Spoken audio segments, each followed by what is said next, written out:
Assalamualaikum warahmatullahi wabarakatuh dan salam sejahtera.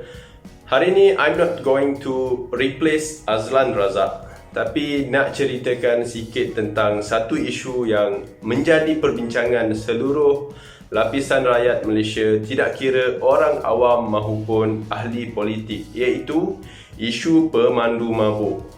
Kebelakangan ni semakin kerap kejadian pemandu mabuk melanggar orang awam, termasuk menyebabkan kematian anggota polis, dan ia menunjukkan bahawa mereka tidak takut kepada undang-undang.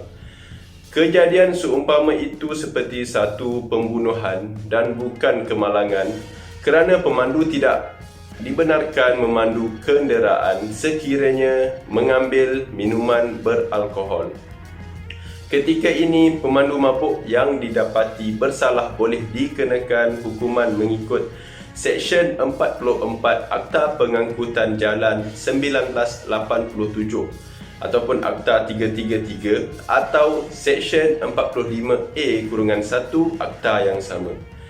Ia memperuntukkan hukuman penjara tidak kurang 3 tahun dan tidak melebihi 10 tahun dan denda tidak kurang RM8,000 atau tidak melebihi RM20,000 bagi pesalah yang menyebabkan kematian ataupun kecederaan. Manakala denda tidak kurang RM1,000 dan tidak melebihi RM6,000 terhadap mana-mana individu yang memandu dalam keadaan mabuk. For me, hukuman ini tidak cukup kerana di beberapa negara lain, hukuman berat dikenakan kepada pesalah seperti penjara seumur hidup. Hukuman mati atau penjara seumur hidup adalah cara yang setimpal kerana pemandu mabuk tidak ada hak untuk mengambil nyawa seseorang. Kat sini, I want to highlight beberapa kes pemandu mabuk yang melanggar orang yang tidak berdosa dan kebanyakannya menyebabkan kematian. Ini untuk bulan Mei 2020 sahaja. Pada 3 Mei lepas, anggota polis Korporal Safwan Muhammad Ismail, 31 tahun, maut akibat dirempuh dan dihempap pacuan 4 roda berhampiran Plaza Tol Kajang Selatan di Lebuh Raya Kajang Seremban, Lekas. Dalam kejadian itu, mangsa sedang bertugas dalam Sekatan Jalan Raya Ops COVID-19 susulan Perintah Kawalan Pergerakan PKP. 22 Mei, seorang lelaki memandu kenderaan pacuan 4 roda secara berbahaya di sebuah tapak perniagaan di Bukit Sentosa, Rawang, menyebabkan 3 orang cedera. 26 Mei di Kuantan, pekerja alam flora Irwan Herman Kamarudin, 41 tahun, maut selepas terbabit kemalangan dengan seorang pemandu dipercayai mabuk di Jalan Kuantan Gebeng, berdekatan Kampung Bukit Rangin. Kes terbaru 29 Mei, seorang pekerja syarikat kurier maut dan rakannya parah selepas motosikal dinaiki mereka dirempuh pemandu mabuk di kilometer 34.2 Lebuh Raya Persekutuan menghala ke ibu negara. Sebenarnya banyak lagi kes-kes kemalangan yang disebabkan pemandu mabuk kat Malaysia ni, tapi yang tu korang boleh cari sendiri.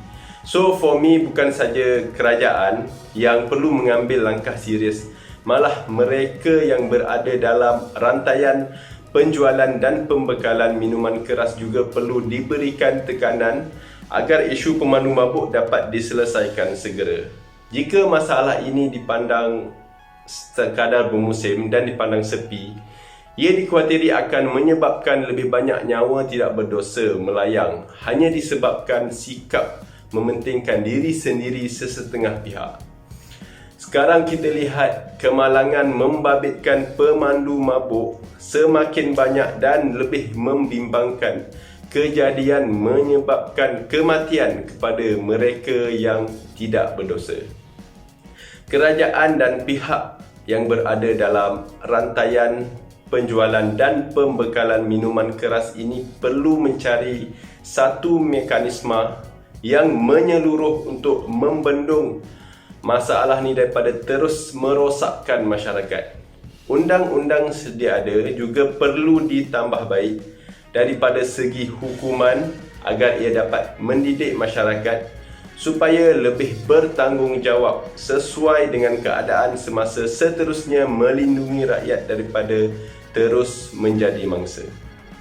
Kita memang tidak boleh menghalang seseorang untuk minum minuman keras, tetapi sekurang-kurangnya ada pihak yang boleh menyelesaikan isu ini dengan kuasa yang diberikan.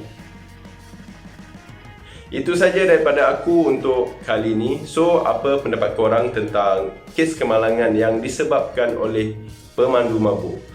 Korang boleh tinggalkan pendapat korang di ruangan komen di bawah. Kepada yang dah subscribe channel ni, aku ucapkan terima kasih banyak-banyak. Dan kepada yang belum subscribe, jangan teragak-agak untuk subscribe, kerana aku akan memberikan info-info penting untuk semua rakyat Malaysia. Ciao dulu. Assalamualaikum.